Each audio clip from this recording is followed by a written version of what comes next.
Hello fellow YouTube friends, followers, fools and flabbergasters, my name is Mason and it's time for another Guild Wars 2 easy and flexible build guide. The goal of this guide is to enable you as much flexibility and low switching costs between PvE game modes on a particular class and elite specialization. This means that whenever possible, I will use only one set of gear with slight alterations. To accomplish that goal, I suggest gear that allows for high damage and the necessary defense or support is accommodated for through traits, food and skill changes only. Today's class of choice is the Ranger and the elite specialization is the Soulbeast. We're going to talk through two different build variants, an open world roaming build and a hybrid DPS variant. Build links are as always in the description of the video. Before we dive into the details, let's talk some pros and cons first. The build is pretty much unkillable with the pet tank that you have available in open world. Due to its hybrid nature, you can use this build on pretty much all encounters in the game. It combines the high burst damage from power builds with high sustained damage coming from bleeding, poisoned and burning. One of the downsides of the build is that it requires you to flank enemies. This is usually easy to do and the hybrid build is not as reliant on it compared to the power build. On top of that, with Axe 5 and combo fields, you do have some stationary elements in the build, which means that this build can be tricky to use on bosses that move a lot. Do you want to have high burst damage and nice condition damage at the same time? Do you also want to pretend like Firebrand or Willbender don't exist? Then Hybrid Soulbeast is for you. Hybrid Soulbeast combines the bursty nature of Power Soulbeast with high sustained bleeding damage, giving you a build that is great for all PvE encounters in the game, and all that with a simple rotation. But let's discuss basics of Soulbeast gameplay first.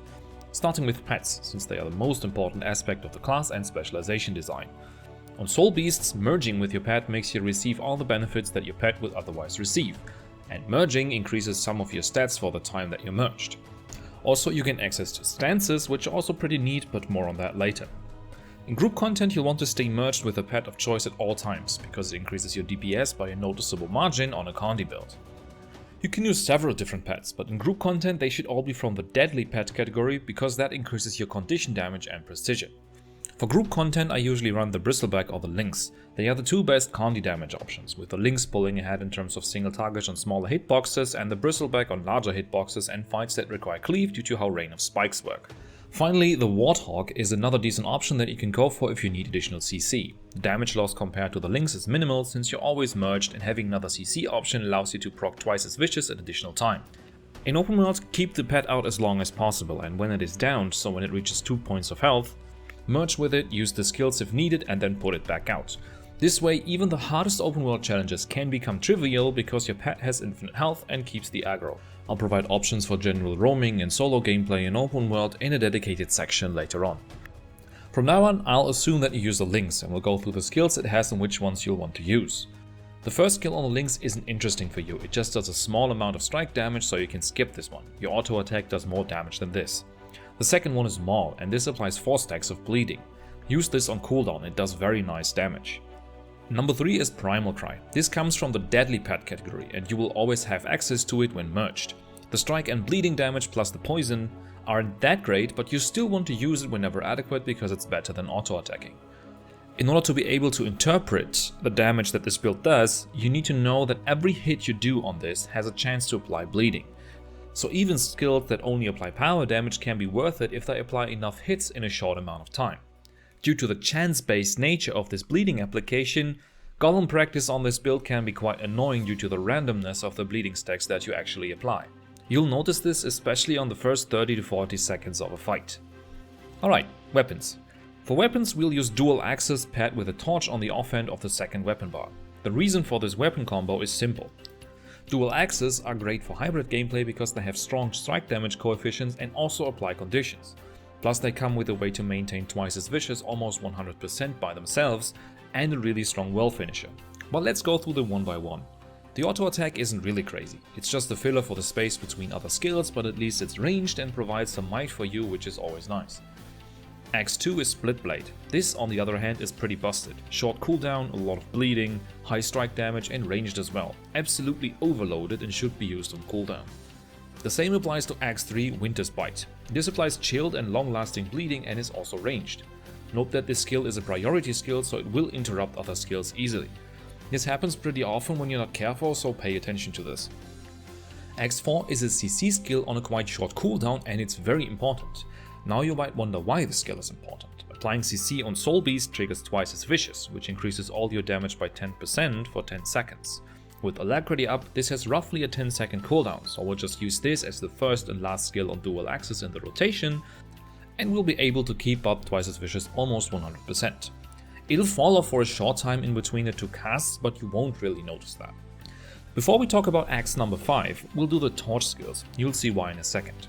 Torch 4 isn't special and actually not the highest damage. It has a lower priority than your axe skills and utilities, but it's still much better than auto attacking. It's a ranged skill too, so there's no drawback of using it whenever it's available.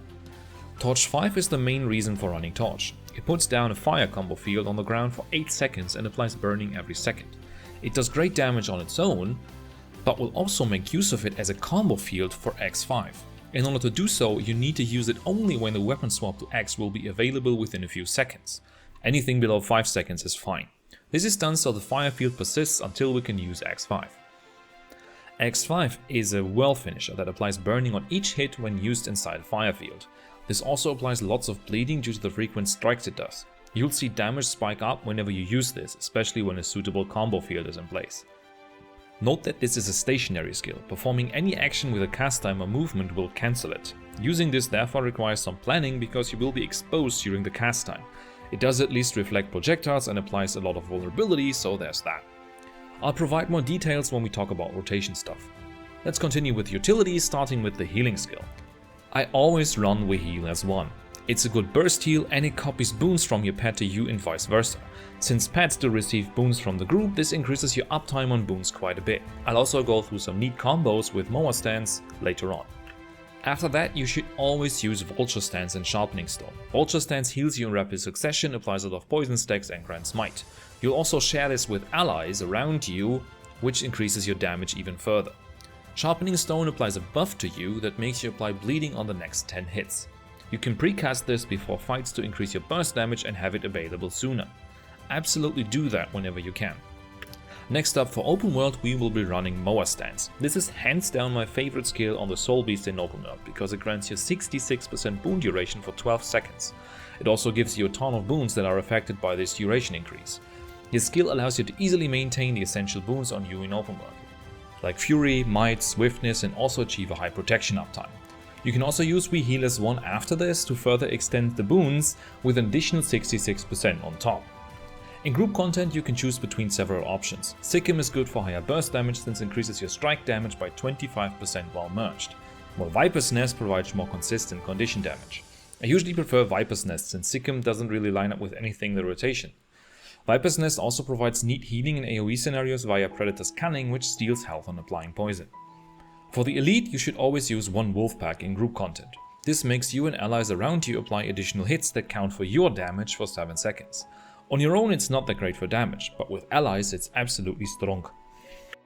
Let's move on to gear. Gear on Hybrid Soulbeast is pretty straightforward. We're gonna run a mix of Grieving and Viper so that we reach 35% overall condition duration on the hero panel. We're gonna be using Crate Runes with that. With Crate Runes, that brings us to 85% duration on bleeding, which is the most important condition by far. Crate Runes also apply conditions on using an elite skill, which is a neat side effect. For consumables, I always run Kimchi Pancake Food and the Toxic Focusing Crystal. That way you should be at 100% duration for bleeding, which is the ideal set combination for damage. With exotic gear, you'll need a full set of Viper to reach the required overall Condi duration. If you can afford it, you can also use a Writ of Masterful Malice for some more Condi damage. For sigils, you have several options, but you should always use one Earth Sigil, one Bursting Sigil and one Geomancy Sigil. You can use either the Bursting or a Geomancy Sigil on the main hand axe. Geomancy is higher damage, but only works in melee range. Bursting gives you more flexibility at the cost of a small amount of damage. Alright, let's talk about specializations and traits. In both variants we'll be using Skirmishing, Beast Mastery and Soulbeast. Skirmishing is hands down the best specialization for Hybrid Soulbeast because it drastically enhances bleeding damage, crit chance and strike damage. It also grants you more damage while flanking and gives you a chance to inflict bleeding on critical hits. This is also why having Fury is essential here since it increases the stacks of bleeding that you maintain. Other than empowering bleeding, it also grants you some boons on weapon swapping, Fury and Swiftness. Since you will weapon swap quite frequently, you can maintain these pretty well. With Hunter's Tactics, flanking becomes important as I said. Flanking just requires you to stand in a 45-degree window of where the boss is or enemy is facing, so just not right in front of it. It's usually quite easy to do, but you have to keep it in mind. With Hunter's Tactics, we'll also be capping out on crit chance while flanking. Next up we have Beast Mastery with Pack Alpha, Pet's Prowess and Honed Axes. They all increase your stats or damage since you gain all the benefits that your pet would otherwise get. In this case, it is 150 more of all stats other than concentration and expertise, 540 additional ferocity, 30% movement speed and shorter cooldowns on all your X skills. You'll also gain a passive heal of 375 every 3 seconds due to natural healing while merged. It ain't much, but it is honest work. All of this is pretty great, but it only applies to you while you're merged. Staying merged when solo can be fairly risky because you take all aggro, so only use this when you know that content you do is easy enough to not be overwhelmed. Finally, of course, we got Soulbeast as the elite spec. I already explained some of the Soulbeast traits and the functionality of the specialization, so I'll just go through the main differences across the variants. In group content I use Live Fast for the offensive boons it supplies. This trait is redundant when quickness is 100% covered by someone else, but there's nothing better since you'll stay merged all the time. In open world where you enter and exit beast mode frequently, you can use Unstoppable Union. Paired with Mower Stance, this grants you quite a bit of protection when entering beast mode. Predator's Cunning is one of the main sources of passive healing. Every time you apply a stack of poison, it steals some health from the enemy. This is not crazy amounts of healing, but a nice little side effect. Especially Vulture Stance and Viper's Nest heal you for good amounts with this. If you feel like boon coverage is an issue in group settings, you can also use Essence of Speed. Every time you gain quickness, it will extend the duration of your other boons. Twice as Vicious is another nice damage boost.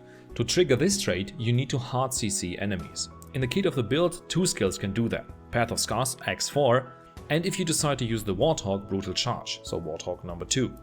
As I said before, you can maintain this pretty well with Path of Scars, especially with Alacrity. On the Grandmaster trait, there's no reason to go for anything other than Leader of the Pack, because that automatically grants group support through stances and increases their duration on yourself. Through sharing Vulture Stance and one Wolf Pack, it also increases your damage more than using Oppressive Superiority if you have at least 1 or 2 people around you. If you want to adjust the build for survivability and solo gameplay in open world roaming, I recommend the following changes. First, change to Oyster's Gnashblade food and use Oppressive Superiority instead of Leader of the Pack. This gives you a 10% incoming damage reduction at the cost of 100 Condi damage. Oppressive Superiority compensates for the loss in bleeding duration from the food change. You can also use the Ascended food with 10% damage reduction on it if you can afford it. Number 2, change to a Stout pet. This gives you 200 toughness and 100 vitality when merged and comes with Unflinching Fortitude, which makes you immune to damage for 4 seconds, is a stun break and removes movement impairing conditions. The pet option for this I like the most is the Siamoth. I don't know how to pronounce this word, to be honest, because it is very tanky and comes with the same skills as the Warthog. Also, it has the chance to find plasma on its unmerged skill Forage, which gives you all boons. This is nuts. Also, it's so pretty and leathery, who wouldn't want that? Change number 3. Use Protect Me instead of the Sharpening Stone and Strength of the Pack instead of one Wolf Pack. This grants you a better protection uptime and barrier on application and is another stun break. Strength of the Pack also improves might coverage and grants 10 stacks of long-lasting stability, which you can extend further with Mower Stance, entering Beast Mode and we heal as one. That allows you to almost fully cover protection on yourself. And finally, number 4, if those changes are not enough, they should be though, then you can swap in a few pieces of Dire or Trailblazer gear depending on what pieces you replace. Note that with Hybrid Soulbeast this comes at a larger damage loss than on full Condi builds, so it should only be a last resort. As a general rule of thumb, if your focus is on PvE content overall, changing gear should always be a last resort because you're wasting money, unless you have legendary gear already. I've put a build link into the description for the more survivable variant for open world gameplay. Finally, let's talk about the PvE rotation for Hybrid Soulbeast. As a starting point, you can use a simplified rotation and simply camp dual axis and use skills on cooldown. Try to use Viper's Nest before whirling defense to make use of the poison field for it. This should still get you to 30k DPS if you have Ascended gear. The full rotation I propose here is pretty simple. I use Viper's Nest here because it's more consistent than Sikkim, and I also use Lynx because it's one less skill to track compared to Bristleback. We're starting with precasting Sharpening Stone. Then use Viper's Nest, Bonfire, Winter's Bite, Split Blade, Vulture Stance and Sharpening Stone, Lynx 2, Primal Cry and one Wolf Pack. You can change the order of these skills to fit your keybinds, but always pair Sharpening Stone and Vulture Stance since they share the same cooldown. After using all skills, swap to Dual Axis. When swapping to Dual Axis, always start with X4, Path of Scars and Whirling Defense. I mentioned it before, this is done to make sure that Torch 5 is still down to apply burning on all the wall combo finishes of Axe 5. Note that you cannot move during Axe 5, so make sure to stand close enough to actually hit things. After that, use skills on cooldown until Path of Scars becomes available again. Use it and then swap to Axe and Torch afterwards. Here, use all skills except for Torch 5 on cooldown. As soon as you have only a few seconds left until you can weapon swap again, use Torch 5. Then weapon swap as soon as you can, use Path of Scars and Whirling Defense and repeat. It's not a big deal if you mess up the timing on Torch 5 and Axe 5 in groups. There's usually a combo field down when you use Whirling Defense so that you'll always provide either damage or support for your group. It's more noticeable on the Golem of course, because you don't have alternative combo fields. If you need CC, use the Warthog instead of Lynx and use Warthog 1 on cooldown. Warthog 2 applies a lot of breakbar damage, so make use of it when you need to. On top of that, you can try to save Path of Scars for the breakbar damage as well. Overall, this rotation looks well and feels great to use. It takes a little bit of time to get used to the positioning and actual content, but other than that, it's pretty easy to do well on. And when you do some Golem practice, remember that you will have some variation in the damage number due to sharpened edges.